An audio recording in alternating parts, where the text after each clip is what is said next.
দুই মৌসুম পর সদ্যই ইতালিয়ান লিগ শিরোপা জিতল ইন্টার মিলান। আর এই শিরোপা উদযাপনের ৩ দিন পরেই ক্লাবটিকে শুনতে হলো দুঃখের সংবাদ। নির্ধারিত সময়ের মধ্যে ৫,০০০ কোটি টাকার ঋণ পরিশোধ করতে ব্যর্থ হওয়ায় মালিকানা বদলালো ইন্টার মিলানের। ক্লাবটির আগের মালিক চাইনিজ প্রতিষ্ঠান সুনিংয়ের কাছ থেকে মালিকানা নিয়ে নেয় মার্কিন বিনিয়োগ প্রতিষ্ঠান ওকট্রি। ২০১৬ সালে প্রায় ২৭০ মিলিয়ন ইউরো দিয়ে ইন্টারের ৭০% মালিকানা কিনে নেয় চাইনিজ প্রতিষ্ঠান সুনিং।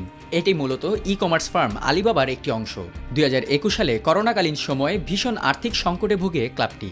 সেখান থেকে ক্লাবকে বাঁচাতে মার্কিন বিনিয়োগ প্রতিষ্ঠান ওকট্রির কাছ থেকে ২৭০ মিলিয়ন ইউরো ঋণ নেয় চাইনিজ প্রতিষ্ঠানটি।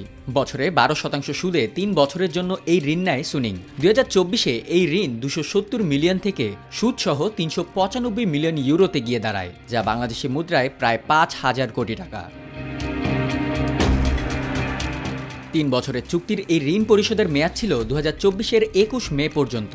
কিন্তু এর মধ্যে মার্কিন প্রতিষ্ঠানটিকে কোনো অর্থই দিতে পারেনি চাইনিজ প্রতিষ্ঠানটি। তাই মের ২২ তারিখ সুনিংয়ের কাছ থেকে অফিসিয়ালি ক্লাবের নিয়ন্ত্রণ নিয়ে নেয় ওকট্রি। বর্তমানে প্রতিষ্ঠানটির প্রাথমিক লক্ষ্য ক্লাবটিতে আর্থিক স্থিতিশীলতা আনা। মালিকানা নিয়েই এক বিবৃতিতে এমনটাই বলেন ওকট্রির ব্যবস্থাপনা পরিচালক আলেহান্দ্রো কানো। তবে পরবর্তীতে চাইলেই তারা তা বিক্রি করেও দিতে পারেন।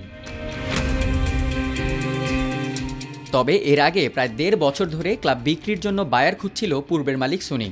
সেজন্য তারা পরামর্শ প্রদানকারী প্রতিষ্ঠান রাইনি গ্রুপ ও গোল্ডম্যান সাচের শরণাপন্ন হয়েছিলেন, কিন্তু কাজের কাজ হয়নি। শেষ পর্যন্ত যাদের কাছ থেকে ঋণ নিয়েছিল তাদের হাতেই হস্তান্তর করতে হলো ইন্টার মিলানকে। সুনিংয়ের অধীনে এখন পর্যন্ত ২ বার ইতালিয়ান লিগ জেতে ইন্টার মিলান। চ্যাম্পিয়ন্স লিগ ও ইউরোপা লিগের ফাইনালে ওঠে, কিন্তু তা জিততে ব্যর্থ হয় ইন্টার মিলান।